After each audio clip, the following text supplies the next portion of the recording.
Gratitude journal ಒಂದು therapy ಹಾಗೆ ಕೆಲಸ ಮಾಡುತ್ತೆ ಗೊತ್ತಾ? ಹೇಗೆ ಅನ್ನೋದನ್ನು ಅರ್ಥ ಮಾಡಿಸ್ತೀನಿ. ಸಂಬಂಧಗಳಲ್ಲಿ ಏನೋ ಸಮಸ್ಯೆ ಆಗಿದೆ, ತೊಂದರೆಯಾಗಿದೆ. ಅದು ಗಂಡ ಹೆಂಡತಿ ಸಂಬಂಧ ಅಂತಾನೆ ಇಟ್ಕೊಳ್ಳಿ. ಏನೋ ಸಮಸ್ಯೆಗಳಾಗಿದೆ, ಏನೋ ಚಾಲೆಂಜಸ್ ಎದುರಾಗಿದೆ. ಏನೂ ಇಲ್ಲದೆ ಹೋದ್ರು ಇನ್ನಷ್ಟು ಉತ್ತಮ ಸಂಬಂಧವನ್ನ ಹೊಂದೋದಕ್ಕೆ ಗಂಡ ಹೆಂಡತಿ ಇಬ್ರು ಎಫರ್ಟ್ ಹಾಕ್ತಾರೆ ಅಂತ ಆದ್ರೆ, ಈ ಗ್ರಾಟಿಟ್ಯೂಡ್ ಜರ್ನಲ್ಲು ಅತ್ಯಂತ ಪರಿಣಾಮಕಾರಿಯಾದದ್ದು. ಹೇಗೆ?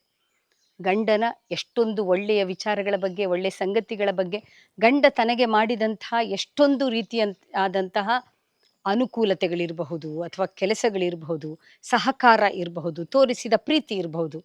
ಇದರ ಬಗೆಗೆ ಹೆಂಡತಿ ಕೃತಜ್ಞತೆಯನ್ನ ಸಲ್ಲಿಸಿ ಬರೆಯೋದು.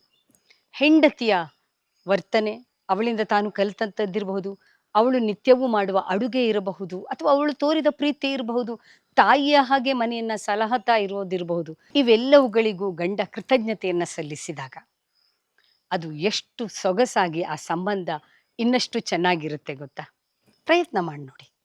ಟ್ರೈ ಮಾಡಿ. ಯಾರ ಜೊತೆಗಿನ ನಮ್ಮ ಸಂಬಂಧ ಹೆಚ್ಚು ಡಿಫಿಕಲ್ಟ್ ಅಂತ ಅನ್ಸುತ್ತೋ, ಯಾಕೋ ಇವ್ರ ಬಗ್ಗೆ ತುಂಬ ನಕಾರಾತ್ಮಕವಾದಂತಹ ಆಲೋಚನೆಗಳೇ ಬರ್ತಾ ಇದೆಯಲ್ಲ ಅನ್ಸುತ್ತೋ, ಅವರ ಕುರಿತಾದಂಥ ಪಾಸಿಟಿವ್ ಆದಂಥ ಆಲೋಚನೆಗಳು ಬರೋದಕ್ಕೆ ತುಂಬ ಸಹಕಾರಿಯಾದದ್ದು ಅವರ ಕುರಿತಾದಂಥ ನಮ್ಮ ಕೃತಜ್ಞತೆಯ ಮನೋಭಾವನೆಯನ್ನು ಬರೆಯೋದು. ಆ ಬರೆಯೋದಕ್ಕೆ ಶುರು ಮಾಡಿದಾಗ ಒಂದೊಂದೇ ಸಣ್ಣ ಸಣ್ಣ ಸಣ್ಣ ಸಂಗತಿಗಳು ಕೂಡ ಕೃತಜ್ಞತೆಯ ರೂಪದಲ್ಲಿ ಹೊರಹೊಮ್ಮಕ್ಕೆ ಶುರುವಾಗುತ್ತೆ. ನಮ್ಮ ಅರ್ಥಪೂರ್ಣ ಸಂಬಂಧಗಳಿಗೆ ಗ್ರಾಟಿಟ್ಯೂಡ್ ಜರ್ನಲ್ ಅನ್ನೋದು ಅತ್ಯುನ್ನತವಾದಂಥ ಒಂದು ಥೆರಪಿಯಾಗಿ ಕೆಲಸ ಮಾಡುತ್ತೆ. ಇದರಲ್ಲಿ ಅನುಮಾನವೇ ಇಲ್ಲ. ಭರವಸೆ ಕೇವಲ ಚಾನಲ್ ಅಲ್ಲ, ಬದುಕು ಬದಲಾಗೋದಕ್ಕೆ ತೆರೆದ ಬಾಗಿಲು.